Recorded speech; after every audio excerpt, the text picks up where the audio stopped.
What is going on, Diesel Nation? We're excited to have you guys with us today on the Diesel Podcast. If you're watching this on YouTube and aren't subscribed, make sure to click the subscribe button, turn on notifications, like and comment on the episode. Let us know what you think about it. If there's questions that I didn't ask that you'd like us to have the guest back on to discuss, or if there's a guest that we should have on to talk about Cummins, Duramax, Power Stroke Performance, other things going on in diesel, we're always checking YouTube comments. Love to hear from you guys and then be able to take your suggestions and get them onto future episodes.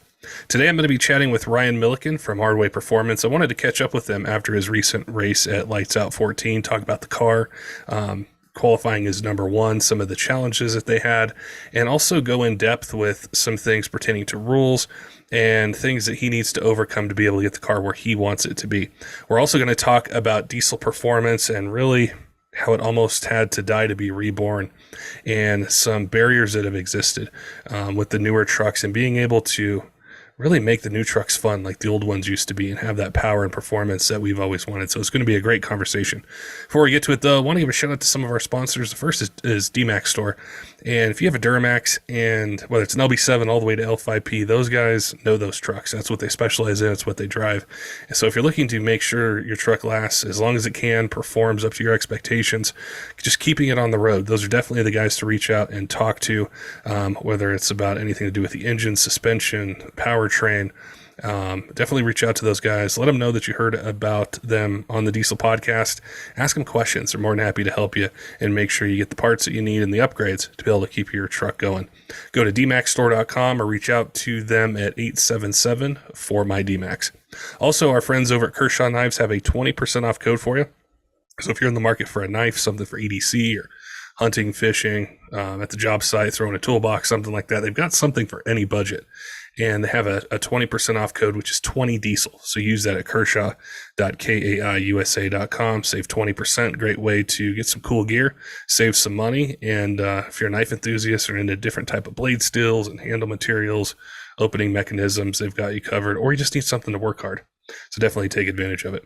All right, let's get to today's episode with Milliken from Hardway Performance, talking about his race car, diesel performance, and some cool new things he's going to have coming out for the 6.7 Cummins. Ryan, welcome back to the Diesel Podcast. I always look forward to chatting with you. The last one we did was about a really cool story and some insights you gave us into your business and some changes in things and emissions and all that. But today, I really wanted to focus most of our conversation on what I saw this whole last weekend, which was Lights Out 14 and your car and some really good performances that you put on. So welcome back to the podcast. Look forward to chatting with you.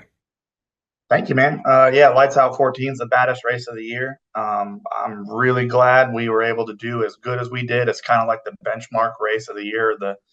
Before all the other races popped up, Lights Out was pretty much the Super Bowl of radial tire drag racing. So I didn't quite get everything accomplished that I wanted to get accomplished, but I knocked a lot of stuff off the list. And even though we went out in the semifinals, I still left with a big old smile on my face. I remember years ago when you talked with me about building that car, and I think it was somewhere in Georgia. I don't remember the race where you took it. And you were talking to us about, hey, this is the future. I've got to get this engine, this power into, a car. And I remember that conversation to watching him be the number one qualifier. And I think I was following the Hot Shot Secrets kind of live feed that Kyle was doing and everything. So walk us through that weekend a little bit. Kyle's like my number one fangirl out there walking around with the camera. He's such an awesome dude. Yeah, the race in Georgia you're talking about was this race. This race is in Valdosta, Georgia, South Georgia Motorsports Park. It's like the Super Bowl of radial tire drag racing. There's hundreds of competitors across probably, 6, 8, 10 different classes. We raced in one of the more premier, faster radial tire racing classes. And, I've been doing this since 2017 with my Cummins powered race cars. And we went from being the laughing stock, the other guys saying, look at this idiot. What is he even trying to accomplish? That's just going to make a mess. It's never going to work. He ruined that car. I couldn't even tell you how many times I've heard that. To now these guys are throwing rules at me left and right because we're going too fast. So it makes me snicker when, these other guys are saying, well, that car has way too much power. I'm like, what? Say that again. What did you say? Like one more time. I just want to hear it again. So more so than the racing, it's really just proving that our engines are not just meant for agricultural and heavy duty use, they can actually go fast, and they do have lots of power, and they can be made to be very reliable. At extreme power, a lot of these guys are confused how I can go 3, 4, and 5 rounds of racing with the only reason I need to pull my hood off is to put more fuel in it. These other guys have the heads off, they're stuffing pistons in, overnight so they can race 2 rounds the next day, and I'm walking around drinking beer in my flip flops at the pits, watching these guys work so hard. And I like to stick my head in and say, if you put a Cummins in that, you wouldn't be doing that right now. And usually, I get the middle finger and told to F off. They're all my buddies, so it's a good time. Talk to us a bit about the engine, because the reliability part was that, do you think that was the main thing holding it back at the start, was just how to make a setup last through these passes and at these power levels going this quick? Yeah, and it hasn't so much been reliability on the engine, although I do have the cylinder head off the car right now. It's not broken. It's just, it turns out that at the extreme exhaust temperatures that I run, and the RPM that I run, and just the abuse that I do to these engines, my exhaust valves are a wearable item. We haven't been able to find a manufacturer whose valves will live. So basically, regardless of how badass the valves are, how good the valve job is, or whatever, after 60 or 80 passes of 2200 plus degree EGT and 3000 horsepower, the exhaust valves just get tired. So they're out of the car right now. We pulled the car out of the trailer Monday morning, shipped the cylinder head to Freedom Racing Engines that day. Should be delivered today. They'll probably turn it, and I might even have it back for this weekend. But other than that, other than my exhaust valves, the engine is pretty damn reliable. What tends to break is everything bolted to the engine. And I mean, we've had transmission input shafts, output shafts. I blew up 4 turbos last year, 2 sets of leaf springs last year, 3 drive shafts last year. Knock on wood, I haven't broke the rear end yet, but it just seems like this engine is just this big dumb animal strapped into the hood of this car, and it's just ready to make parts fly. Like, whether it's the car that's going to haul ass down the track or parts are going to fly off, either way, like, there is tremendous horsepower to be had in this little 415 cubic inch inline six. Well, I saw at the I think on the live feed, it seemed like the only issue you had that as far as parts was a drive shaft over the weekend. Yep, we did get another drive shaft, and compliments to PST. They make a badass drive shaft. The drive shaft that failed was not a drive shaft failure. It was actually a U-joint failure. And then the drive shaft just got its ass beat and went for a ride and came out in multiple pieces underneath the car because it wasn't attached at both ends where it was supposed to be anymore. So those of you who have been following the car, it was a leaf spring car last year. We had tons of struggle with that. Basically, we were just too heavy and too much power for leaf springs. So we 4-linked the car, and I've never had a 4-link race car, radial tire car. So we are learning what it wants. If you look at some pictures, I've got the front end up in the air and the back is squatting. You look at some other pictures, I've got the nose buried and the rear way up in the ground, up in the air. And you look at pictures from this weekend, I've got the whole car off the ground like it's a monster truck riding down the road, right? And that's just us playing with different suspension settings, moving the bars around, and learning what the car wants. Well, the current setup has the rear suspension extending about 6 inches from ride height. And what that does is that takes this is transmission here, here's drive shaft, right? At ride height, it's sitting at 0, or maybe even up a little bit because we have the car pretty low to the ground. But when we extend it 6 inches, it puts 7+ degrees of angle on this 1480 drive shaft. And that is a ton of side load on the little needle bearings inside the caps. So what happens is when you put 3000 horsepower to the ground repeatedly at that 7-degree angle, your front U-joint becomes a wearable item. And that was something that we've never looked. I've never worn out a U-joint, but I've also never ran down the track with that much power and that much angle. So, after the fact, we looked and saw that the U-joint had failed and the drive shaft just got annihilated after that because it's carbon fiber. They're meant to take torsional load, right? They're not meant to be swung around like hammers, only attached to one end of a of an axle that's going 130 miles an hour, and it just, everything it beat, it just basically exploded. So it beat up the inside of my tunnel and my race car pretty good. I'm chatting with the guys at 10 Soldiers right now. It's still functional, but it's ugly. So, and they did a beautiful job on that tunnel. I'm going to see if I can take the car back up to them and reskin it. And then possibly this summer also have my paint fixed, for my turbo failures on the side. And there's a lot of little things we got to do to the car to make it pretty again. But um, one thing's for certain is she is fast right now. So What now, as far as after the event, what are some goals you have before you take the car out again? Is it time, speed? Is it winning the next one? What are you shooting for? winning anything would be cool. We've we've we've swung for the fences a lot. This race was the furthest we've made it in a big race like that. We have won a couple races with the car. We won a couple races with my other car, but all of it's been small local stuff. Nothing to that caliber. So we are currently seventh in points. So leaving that event as, we were number one qualifier all the way to the fourth round, where Friday night a couple cars were able to come around me. I fully expected it because the fastest I could make the car go in qualifying was a 419. I swung for it again and ran a 421. I put the moon tune up in it, or what I thought was the moon tune in it, and went 420 flat. And I just could not get the car to go any faster. So we had tremendous horsepower out the back. We're showing like a 136 average back split, which is the average time from the 330 cone to the 660 cone, which typically more than mile per hour is how these rule makers are looking at how much power these cars make. Your average back split for a turbo X275 car is between 138 and 142. So us running a 136 back split puts us way outside of the average of how fast everybody else is going. And the reason that's important is the fastest I was able to go this weekend was a 111 60 foot, and that is leaving on everything that I've got. Car will not go faster to the 60 foot with horsepower or any converter settings I can change, any shock settings, anything I can change. The car will not go faster to the 60 foot. And the fast other turbo cars are running 103 to 106. So I'm behind the curve on the 60 foot and having to make it up on the top end of the track. And everybody else in the class and the rule makers are aware of that. So what I have to do is I have to make the car faster to the 60 foot because they are going to take power away from me. I know they are.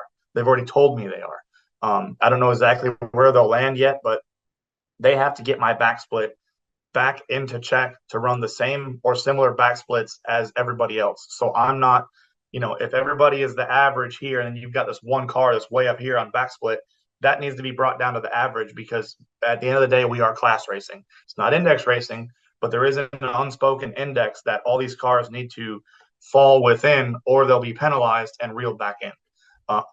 So all that being said, I have a new gear set on order from M&M Transmissions. I was leaving in 134 second gear. So the gear ratio I had in a transmission is a 177 first, 134 second, and third is always direct in a turbo 400. I was leaving in second gear, which is 134 to 1. My rear ratio is 273 to 1, giving me a start line ratio of 3.65 to 1, which is that's like the equivalent of you jumping on a mountain bike and trying to take off uphill in 21st gear. Like, it's just so much. It doesn't matter how strong your legs are and how much traction you have with the tires. You can't turn that crankshaft because you have too much ratio, right? Now, once you get going, you can haul ass, right? But getting it moving off the start line is very difficult. So the gear set that I ordered, and I'm hoping it'll be here before the end of the week so we can slam it in this weekend, is a 151, 126. So I will actually leave in 151 first gear, and I can do the math real quick on what ratio that ends up being on a start line. But so 1.51 times 2.73 is a 4.12 ratio divided by 3.65. It's 13% more mechanical advantage on the start line when I let go of the button. So if I could leave at the exact same power I'm leaving at now, the car will go tremendously faster to the 60 foot. But the idea is to leave on less power, let the ratio do its job, get the car faster to the 60 foot, and then turn on all the power I have once I'm a little further out and have the torque converter locked up, and then we can be fast in the front, the middle, and the back, and hopefully figure out some reliability, because that's what it takes to win these races. Just because you can go fast on a Thursday or Friday night qualifying track doesn't mean that you're going to go fast Saturday morning when the sun is, directly above your head, track temps 135, and the glue is gooey, right? So, and that's where I lost the race this last weekend against Kenny Hubbard. Was in the sun. Sunday morning, we're in the semifinals. I knew what kind of tune-up he had loaded up. I had no choice but to leave the moon tune in from last night, and there was like probably a less than 10% chance that I was going to stick that tire through the 60 foot.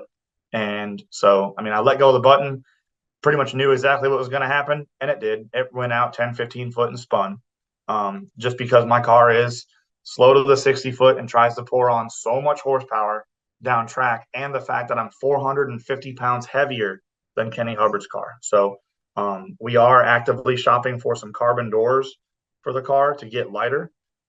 My request at the rule makers is, if you're going to take power away from me, take a little more power away and let me get lighter, because a lighter, more consistent race car with the proper gear ratios will be more better, all said and done.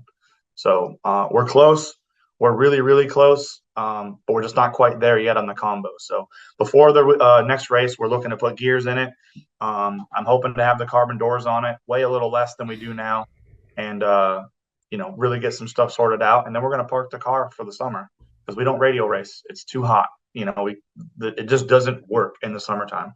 So April through basically September, I have some time to pull the car down, pull it apart, get some paint work done, fix my burnt fender, fix all my dings and dents and all the stuff that I've done to it over the last 2 years, and really kind of come out in the fall with hopefully all the little issues sorted out and everything really ready to party.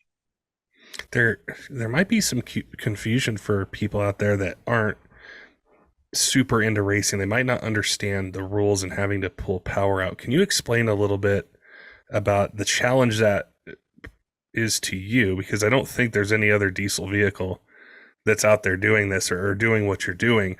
So it's almost like there's not in class racing yet. There is we've got Frosty out there running the Pro Truck No Time. They're doing really well with that thing. We do have our Ranger, Johnny Montesino in the Diesel Garage has it's his Ranger, but I've been a part of it for so long, it might as well be our Ranger now, right?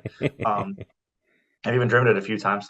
But he came out in LDR trim, limited drag radial, which is the next faster class to me, with his Ranger.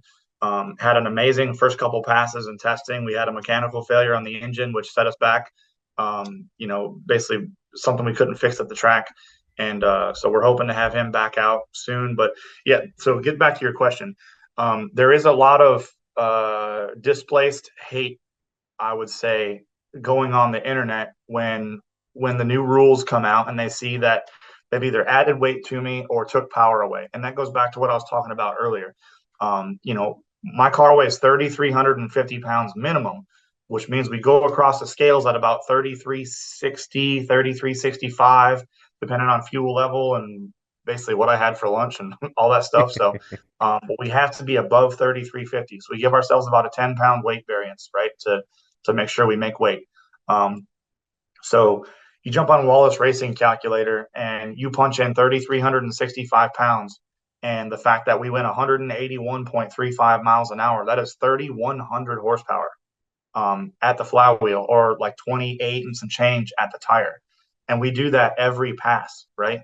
So now you punch in the other guys' times, right? The next fastest turbo car, it was a 2JZ inline 6-cylinder, and he went 179, right? So you punch in his weight and you look at how much power that car makes. And then you go to the turbo V8 cars that aren't allowed to use nitrous. The inline 6 can use nitrous, and that's their big complaint is, how come I only get a turbo and he gets turbo and nitrous? And then I go out and the next fastest turbo V8 car only goes 174, where I've got 7 miles an hour on the next fastest V8 turbo car. So this causes an unfair disadvantage to the other racers, because this is class racing. We have what's called class parity. So the rule maker or the class, I don't know what you call him, class daddy, right? John Sears, his job is to maintain class parity. So they look at all these spreadsheets after every race, who went fast and who went fast where, right? If you're fast to the 60 foot, typically it is a turbo car, or not a turbo car, a nitrous car or a blower car, because they are typically light, they're very fast reacting, and they're I don't want to say easy because none of the shit is easy, but it's easier to make them go fast to the 60 foot, right? The turbo cars are typically faster to the 330 or the 330 to the 660 with a back split. So you have cars that are naturally fast up front and slower out the back, and you have cars that are naturally slower up front and fast out the back. And you have to look at them across the average. So even though I am a turbo diesel, uh, um, you know, combo with nitrous, I actually kind of fall in with the other turbo cars because of the way the car behaves and all that stuff. I'm essentially a turbo car, nitrous assisted, right? Um, so in order to make it fair racing for everybody else, when it's recognized that my car makes way more power per pound than the other cars do, that has to be reeled back in. So you one could say like, oh well, let you weigh what those guys weigh. But the problem is I can't get that light. A turbo Fox body with an aluminum V8 might come in at 2,900 pounds. There's not enough titanium, carbon fiber, or methamphetamine in the world to get me and my race car down to 2,900 pounds, unless I take the damn transmission out or something. At the end of the day, this is a steel body 69 Nova with a Cummins in it, with a crankshaft that weighs 125 pounds. So like, and then it boils down to, with no nitrous at all, I can't spool the turbo. It becomes a useless race car. I can't even do burnouts because my turbo is so damn big. It makes no torque. I have to use nitrous to at least spool up. So what we're trying to accomplish is, me as a racer, is I'm trying to get my weight down so I can be competitive with those guys at their weights. And John Sears is trying to take the appropriate amount of power adder away from me so that the racing is fair, not only for me, but my competitors. So it really comes down to who has the best setup, who can go A to B in varying conditions, and who can cut the best reaction time. Not the guy who spent the most money and has the most horsepower, because, at the end of the day, I'm racing nitrous cars, pro charger cars, other turbo cars. Eric Laferriere's out there with a 2JZ. There's some other unique combos, but we all need to fit inside of this box. So when they take power away from me, or when they add weight to me, it is not hurting my feelings. It is actually flattering to me. It's like, I giggle. I think it's funny because all these guys 2-3 years ago are now eating crow, that were saying that my motor wouldn't make power and this is stupid and that combo's dumb. And now I've got people asking me, you get guys coming over and like tap me on the shoulder like, hey Ryan, it's out of curiosity, like what does that cost? And if I wanted one, like, what's that look like? I'm like, yeah, you see what's going on. So, I'm out here trying to Cummins power the world, and we're making progress. Slowly but surely, we're making progress. It makes a lot of sense to be able to take, I guess, to make the race about those things you mentioned versus who can crank the most power out, and just kind of have it Otherwise, be it just fruitful. becomes a race of the checkbook. Yeah. So you have, if you just let the checkbooks run away with the class, then your sportsman and budget minded racer can't compete.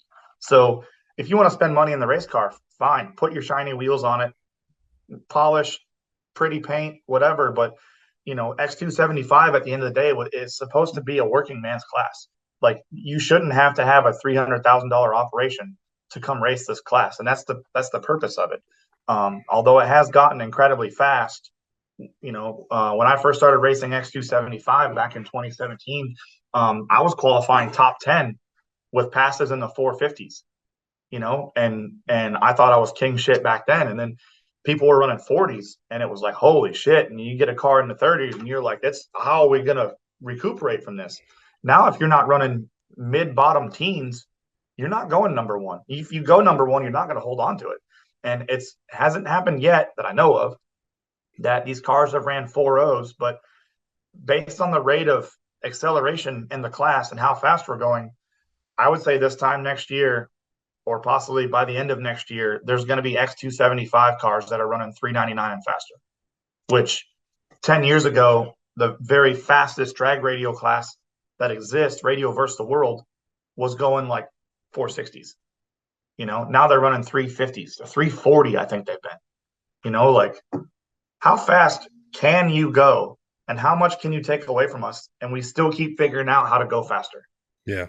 So it's fun, and you get people that complain that, oh, they're always changing the rules and they're always this and they're always that. And all the rule makers are trying to do is keep the class where it's supposed to be. Because just because you limit a guy from using this blower and now he's got to use this smaller blower, he will figure that out, right? Same thing with me. You took some turbo stuff away, you took some nitro stuff away, and yeah, it hurt. It took me a while to figure it out. Bradenton, my race in January was basically a throwaway shit show because I couldn't figure out my combo. And then I come to this race and enough testing and back to the drawing board and, on the scales and all that stuff, we figured it out. So, yeah, at the end of the day, when they put rules on me, it's as long as they're usable. And I say usable, like if you're going to give me a weight break, give me a weight break that I can actually get to. For reference purposes, I have 80 pounds of lead in the car right now. So if he were to give me a 200-pound weight break, where the hell am I going to pull 120 pounds off of? Like, what parts am I going to unbolt off the car that aren't necessary to go on the track that weigh 120 pounds? There's nothing. I can't take anything off. So, well, and that's why we're trying to shop for some carbon doors. So, yeah, it is what it is. There's no reason to get bent out of shape. If we're running away from the class, it's for a reason. I'd rather be running away from the class because our chassis setup, suspension, tune up, and all that stuff is perfect, not just because I can afford more horsepower than the next guy, or because my combo can make more horsepower because the rules limit them and not me. I want to be on a level playing field, and I want to win the races and rounds correctly, not because I've got an unfair advantage. I don't want to be that guy. I'm not interested. Do you think, I'm thinking back to how, like, diesel truck performance and racing, and how for a really long time it seemed like whoever could spend the most and invest the most in it would go fast, and that was kind of the way that it worked. But in a environment that you're in, or what that class is, it seems much more about calculation, strategy, setup, all those sorts of things, where you were talking about going like 460s to maybe one day 399s. So instead of throwing money at it, you're throwing intelligence, experience, strategy, all those kind of things. We've people might look at my operation and say that, oh, that's a high dollar operation, and in the grand scheme of things it is. But I've also been building on this operation for 15 years.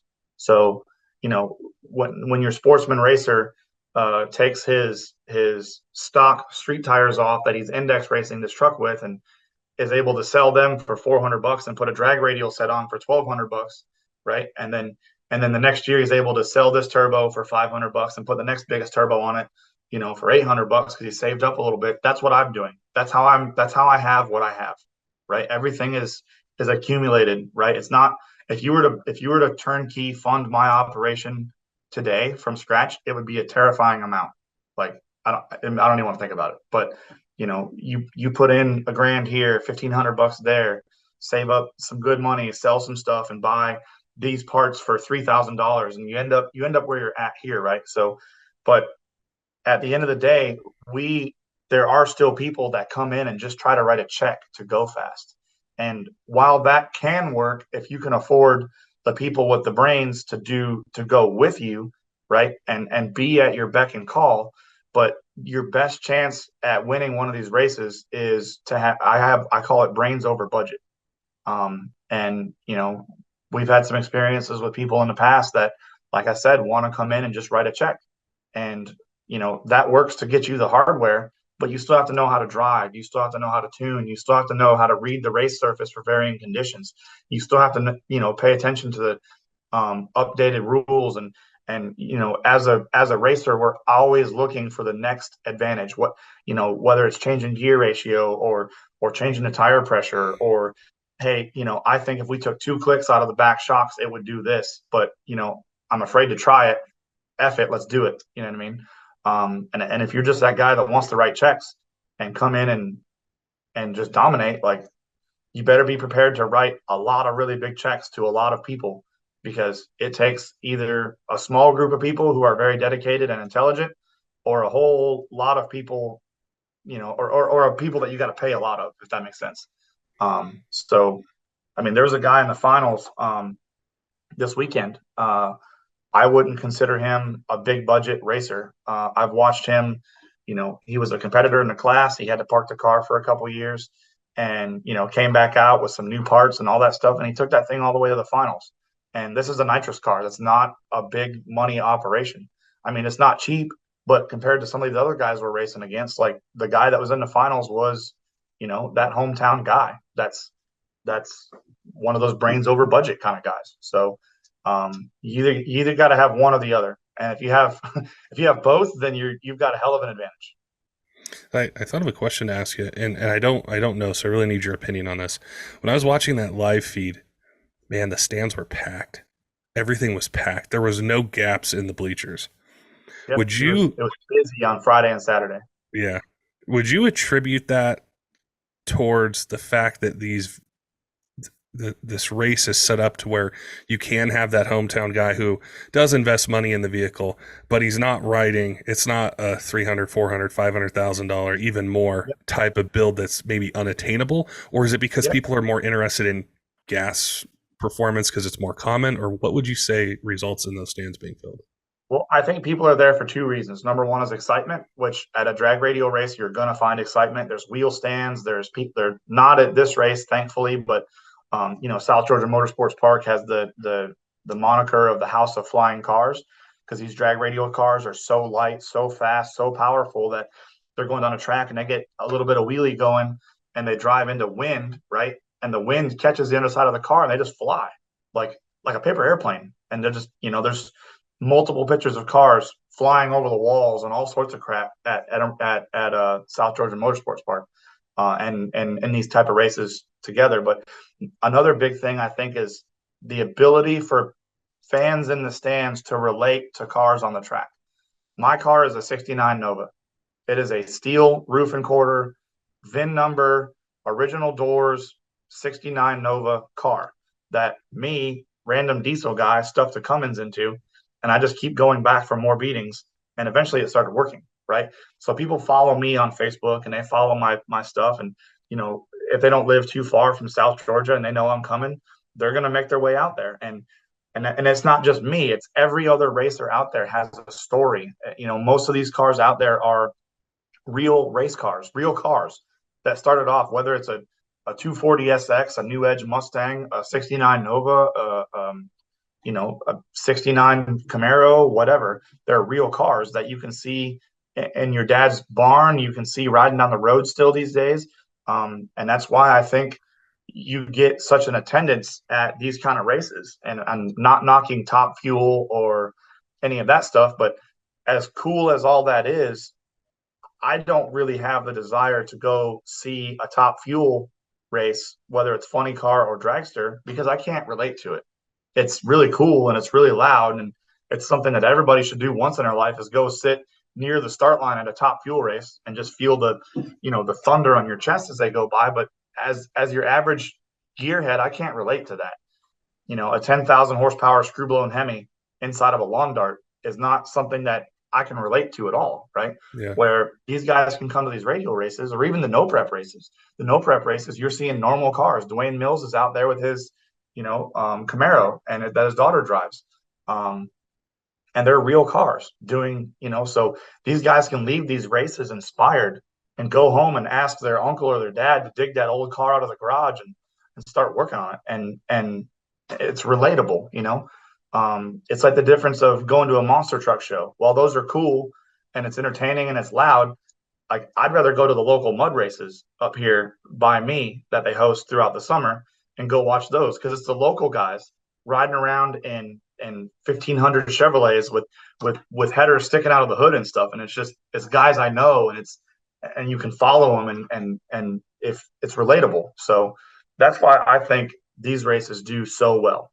And every racer has a story. Every racer has their fan base, and just like at a football game, you got the Browns and whatever other team, right? You got everybody wearing fans' jerseys and their faces are painted. I mean, people don't go to the track with their face painted, but you see Hardway Racing T-shirts around. You see, everybody supporting their favorite racer, and it's really cool. And the fans are awesome. The race this weekend was packed.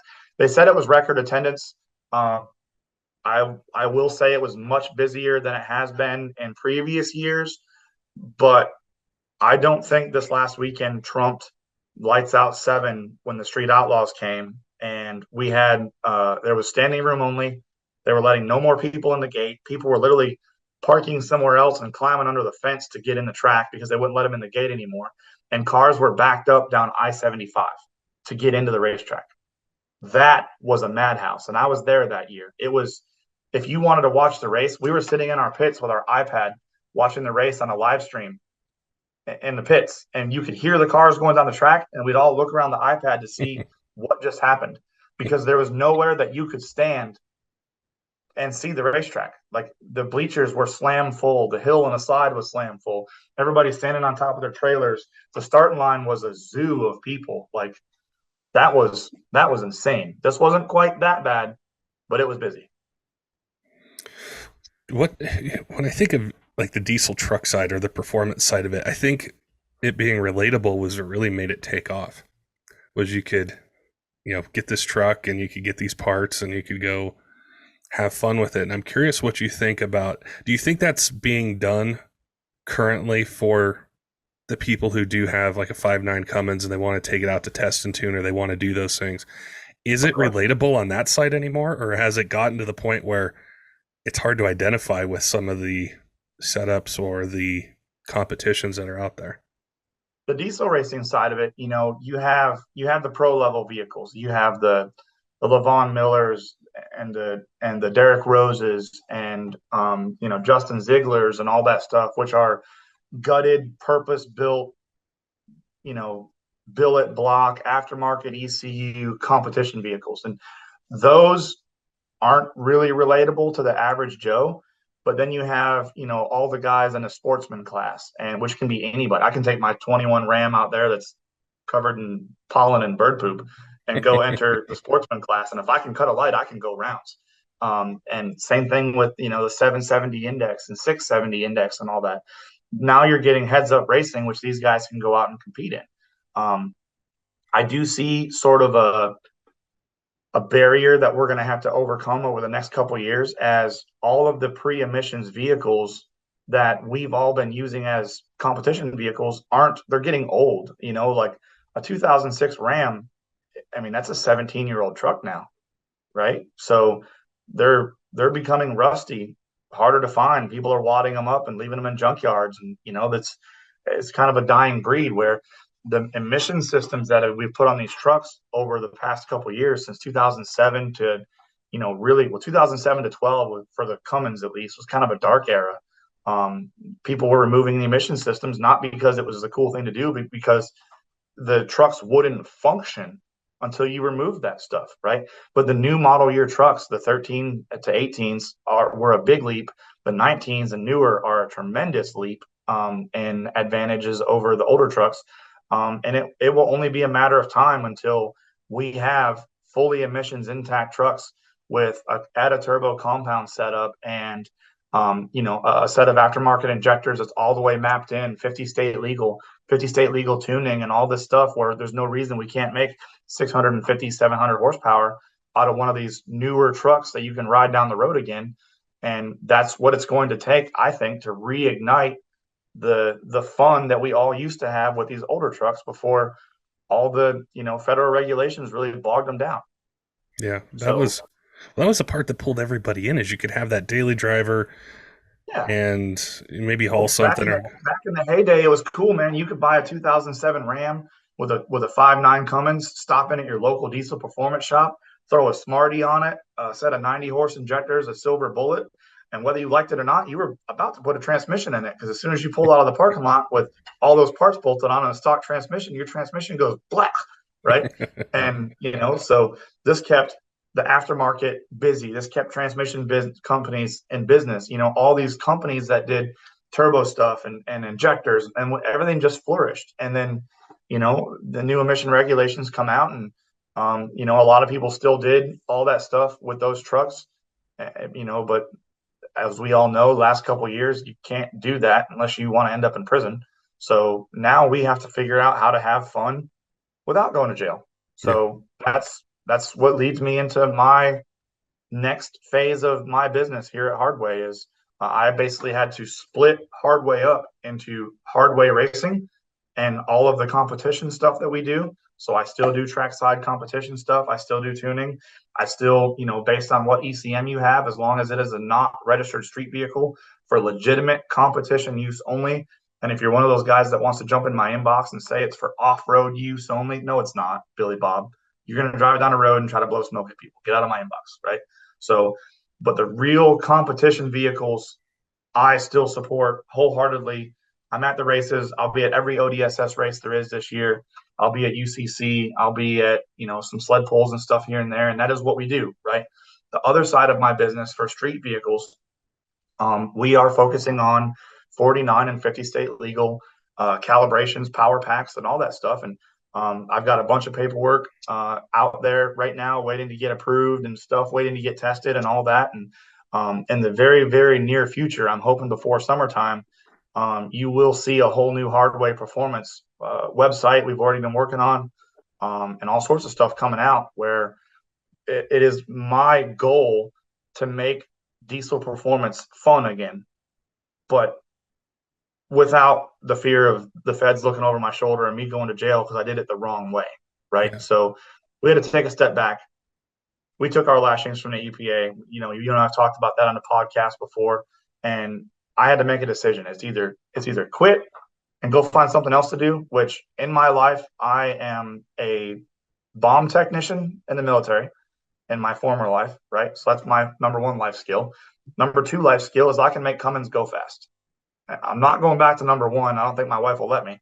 So Cummins stuff is what I'm going to do, and this is where I'm staying. So there's a lot of really big stuff in the works with that, with emissions intact stuff. Just because we have a DPF on the truck, or you have to use urea, to pass your smog and all that stuff, does not mean that we still can't make power and have fun with these trucks. And that's what myself and some of my close friends in business fully intend on doing over the next several months.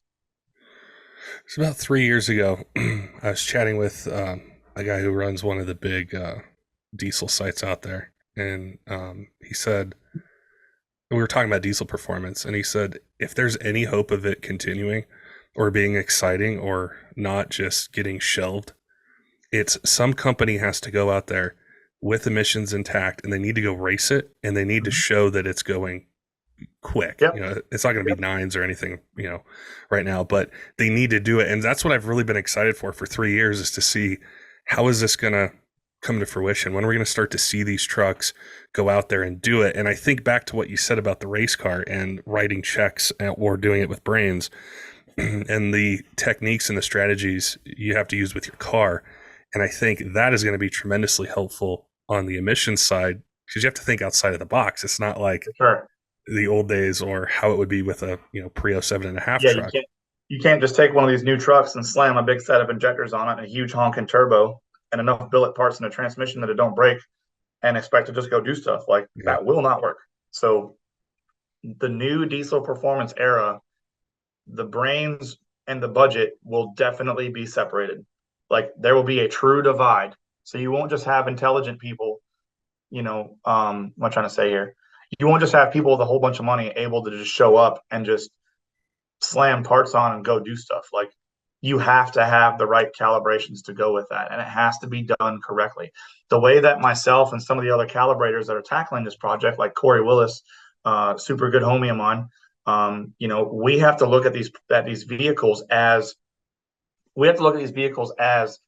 if I was a Cummins calibration engineer and it was my job to make this truck have 500 horsepower from the factory, but still maintain factory emissions and pass all these rules. How do I do that? So you don't just go into a fuel table and max it out and go into a rail pressure table and max it out.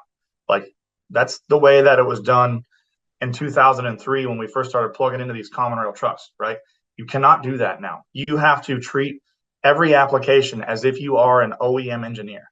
You have to fully understand what every table does and how it affects the emission system, what the emission system is looking for as far as settings and temperatures and all that stuff to function. And you have to operate within all of these parameters, or you will cause tremendous detrimental, irreversible problems to the emission systems. And like you mentioned earlier, don't be surprised. I don't think it'll happen this year because I got a lot on my plate, but we have every intention in the world of doing an emissions intact vehicle that we plan on taking racing with us to ODSS events. And we will put it in the fastest class that it can compete in. And we'll probably start in sportsman and, we'll work our way up to 770. If I can get an emissions intact truck, with a factory based automatic and all that stuff to go 670, then I'll put a roll bar in it and we'll keep playing. And we'll just keep figuring it out until we find the limits. And when we find the limits, we'll figure it out and go around them too. That's where the excitement will be. And that's what I want to see. I want to see the stands like I saw last weekend on the live feeds. I want to see that for a relatable vehicle. Because most conversations I have with either enthusiasts that come on the podcast or some of you guys that own companies and do things, it all started with one truck that you guys saw someplace that you went out and bought the same thing and decided to play with it. And you used it for work. You drove back and forth and you took the family someplace. And that's really, I think, like you said, that's where the aftermarket flourishes. I mean, I remember way back when in my former life, when there was a company that didn't do tuning anymore, I noticed a dip in people who didn't need transmissions. I don't remember if it was a month that it lasted or longer. Oh no, but they weren't breaking them because it all starts at the tuning, right? The tuning is the easily attainable apple on the tree. It's the low hanging fruit, right? Yeah. So because a transmission is what $10,000 now. To do a ported cylinder head is $3,500 to do all this, but you can buy a tuner for $1,000 and add 120 horsepower to your truck, right? So you get the tuner, and it's like, I'm not into the drugs and stuff, but I assume it's like doing drugs. You get that first little whiff, and you're like, man, that's badass. How do I do more? How do I get that next level? Either that or you break the transmission because you're out utilizing all 500 horsepower and doing burnouts and stuff. So then you buy a transmission that, now the transmission shop's getting paid, right? But now you've got to build transmission. So, I mean, the truck can make more than 500 horsepower. I saw it on Ryan's YouTube channel. So what if I was to do his stage 2 setup, which makes 575 horsepower, or if I spend this extra money on this, it'll make 625, right? And before you know it, like, that's how that started for me back in 2007. And fast forward to 2023, here I am drag racing a 3,000 horsepower radial tire car with a Cummins in it against a bunch of gas cars, laughing at them when they tell me I make too much power. So it starts at the tune. That's the first thing I did to my 2007 Ram, right? And then here I am. This is what I do for a living now. It's been a blur, but I think I like most of it. Well, that's what has me really excited, and that was a lot of the questions we had from your last podcast. Was Ryan had talked about these packages and these tuning, and I think how close you are with it, people are really going to be paying attention to it. So, as you mentioned, the new site, is it still going to be Hardway Performance, like when you guys launch it with this stuff? Yep, it's still Hardway Performance. It's just built on a new platform. Zoom. What actually triggered the new website was how mad I was on Black Friday when my wife and I were out of town, and we had all these Black Friday sales all advertised and all ready to go, right? Come Friday morning on Black Friday, website goes down. Oh, man. We didn't fix it till Monday. We did 0 Black Friday sales. So Monday, I've talked to my web guy. I'm like, why does this happen? And basically it come down to, I have an old platform. It's buggy and it needs either a serious revamp or thrown away and start over again. So the new website is still Hardway Performance. It looks very similar to what we have now. A lot less stuff on it. I'm not trying to be a business that, like, I don't want to be an XDP or a Turn 14 or what's the other shop I'm thinking about? Thoroughbred. where you can jump on and buy any part imaginable from any company out there for any truck possible, right? I want Hardway to be focused on what Hardway does, which is Cummins Common Rail Performance. So when you go to our new website, you will basically be directed to either the competition side, which is going to get you to, the big injectors, the big pumps, the big GT55, Hearts, forced induction, turbos, all the stuff that has nothing to do with the street, but it's how to make 1,500, 2,000, 2,500, 3,000 horsepower, pull in 3.0, pull in work stock, like all these combinations and parts and calibration, Motec services. Since I came back from this race, I sold 2 Motecs yesterday based on how my car performs, so all that stuff will be on there. And then on the other side of the website will be all of our street performance stuff that has to do with the Cummins. Mostly focused on the calibration part of it because that's what we do as a company. But I also want to offer Suncoast transmissions, Fleece Performance Cheetah turbochargers, S&S diesel injectors, and injection components, and everything on the street side will be 49, if not 50 state legal parts, to include calibration, power packs, and all that stuff from a limited number of vendors that we chose to work with hand in hand, and essentially, as a team, take over the world. So right now I'm just going to throw some examples out there. Like you can buy like air dog filters, and you can buy like head studs for a Duramax on my website. And I just think it makes it too cluttered, and it takes away from the stuff that I really want to be focusing on. So I don't want to be a little bit good at a lot of stuff. I want to be really, really good at what it is that I do. And that's where the new Hardway is going. It's very cool. And now, as far as people seeing when you launch this and these power packs come out, what's the best way to be able to see when they can go on the site, order them, or call you guys? Is it going to be? I have so much plans built up that you won't have to wonder when that happens. I'm going to do everything short of knocking on your door and telling you that, because when I say this stuff is done, the power packs are done. We know the combinations. We've already done them, right? The tuning is done. I'm just waiting on in line for the feds to test it and give me at least my 49 state legal. When that 49 state legal happens for my tuning, I'm blowing up the world, right? And all these other parts that we want to use, like Fleece Performance has a ton of 49 and 50 state legal parts already. So all this stuff is done. We are literally waiting in line for some boxes to be checked so I can sell this stuff without the fear of doing it incorrectly again, right? So, between email newsletters, my social media, well-placed ads that you're going to see on every website out there that has nothing to do with diesels whatsoever, but there's Hardway, right? Like you won't have to wonder when my testing certification comes back. You won't, nobody in the diesel industry will have to wonder. You'll be tired of hearing from me. I promise you. I'll bug you to come back on here and talk to me about them. Well, that's fine. I'll be probably ready to talk to somebody after all that. I'll be pacing back and forth, just waiting to tell somebody. Well, awesome, man. It was great to chat with you. Like I said, I was kind of glued to my phone watching the races and everything. And I think the topics we covered about the future of this and what you got planned are really exciting. So it's always great to chat with you. I appreciate your approach and really what you're doing for all of diesel with the vision that you have. It's going to benefit a lot of people. And I think ultimately it's the truck owner out there, the enthusiasts, the people who love these things. They're going to benefit the most. We got to make this stuff fun again, man. For sure. Don't forget, diesel fans, make sure to head on over to dmaxstore.com if you have a Duramax, looking to keep it on the road as long as possible, make it perform up to your expectations. The guys over there, that's what they specialize in, from LB7 to L5P. Anything that you're looking to do to either improve performance or just maintain it, they've got a ton of different options for you, whether it has to do with the engine, transmission, powertrain, anything like that. Go to dmaxstore.com or hit them up at 877 for my DMAX. Let them know that you heard about them on the Diesel Podcast, and they'll make sure you get taken care of. Also, if you're in the market for a knife, our friends over at Kershaw Knives have a 20% off code. Use code 20diesel at kershaw.kaiusa.com.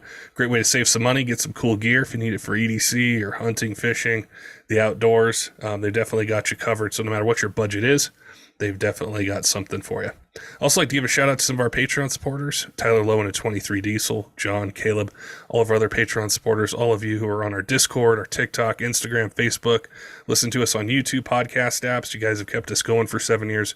We've appreciated all your support and look forward to bringing you even more shows and content that you want to hear in 2023. Till next time, keep the shiny side up.